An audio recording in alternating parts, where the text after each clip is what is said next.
questo, noi vogliamo essere una nuova alba per tutti, un nuovo giorno. Difatti il saluto è Saur Alba, buongiorno, un'identità che porta ad esserci vicino agli altri, un'identità non solo culturale, ma l'identificazione di noi stessi, della nostra personalità, in rapporto alla società che ci sta attorno, alla comunità e soprattutto nei confronti di quello che noi siamo, una nazione vera, unica e autonoma, per l'autodeterminazione della nostra nazione dei popoli. Dal 1936 ad oggi sono stati fatti grandi passi.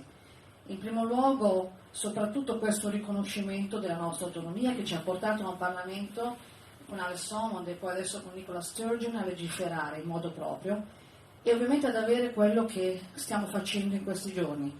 Siamo stati in grado di portare il terribile Boris Johnson e comunque tutti i Brexiters a fare in modo che accettassero che il 12 dicembre ci siano le nostre elezioni in Gran Bretagna. Sono elezioni diverse, perché se prima potevamo anche accedere al voto attraverso il consolato, questa volta non lo possiamo più fare, perché come sapete Boris Johnson ha limitato anche la nostra autodeterminazione e la nostra, ovviamente, la nostra identità, proprio anche nel voto. E quindi ci dobbiamo recare tutti il 12 dicembre a votare presso i vari polls che sono situati in tutta la Scozia, in particolar modo nei 4 capoluoghi principali che sono Edimburgo, Dundee, Aberdeen e ovviamente la magnifica Glasgow, che è molto simile per certi versi perché conduce ovviamente le fila di tutto il tessuto sul strato economico, assomiglia moltissimo anche a Venezia in alcuni punti. Vi invito a visitare, soprattutto quando il 12 dicembre la sera ci saranno i primi risultati, anche perché in tutta la Scozia i primi exit polls, ancora prima del voto, danno vincente il partito, lo Scottish National Party, al 37%, non è una cosa da poco. Ma addirittura la Sturgeon si è recata nel Parlamento di Westminster e questo ovviamente è stato importante perché lei è anche membro del Parlamento britannico e ha saputo anche accattivarsi la simpatia di molti parlamentari, ma non solo, anche di gente per la strada, anche nella Greater London, quindi in questa grandissima Londra, ma soprattutto anche nelle altre regioni dell'Inghilterra, facendo in modo che anche lo Scottish National Party possa essere rappresentato in Inghilterra. Questo non è da poco.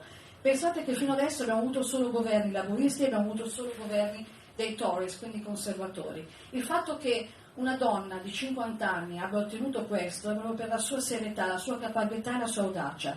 Io voglio ricordare la Sturgeon come il nuovo Braveheart, e questo è vero. Una volta avevamo Williams, ma adesso abbiamo ovviamente Bruce oh my God, sorry, sono un po' emozionata oggi perché vi vedo William Wallace. È per me una cosa veramente importante essere vicino a voi, soprattutto vicino all'onorevole Corrado che mi ha voluto qui e a tanti altri amici che ho conosciuto in tutti questi anni in cui ovviamente effettuo questa propaganda pro Scozia.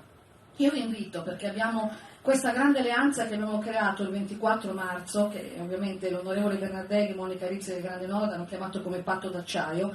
Abbiamo creato la prima alleanza vera tra un partito del Nord Italia e un partito della Scozia. Quindi vi invito a celebrare con noi anche la vittoria di queste elezioni che condurranno poi l'indipendenza, perché noi la promulgheremo il 20 febbraio 2020 e la scelta non è a caso la data. Grazie ancora, scusate l'emozione.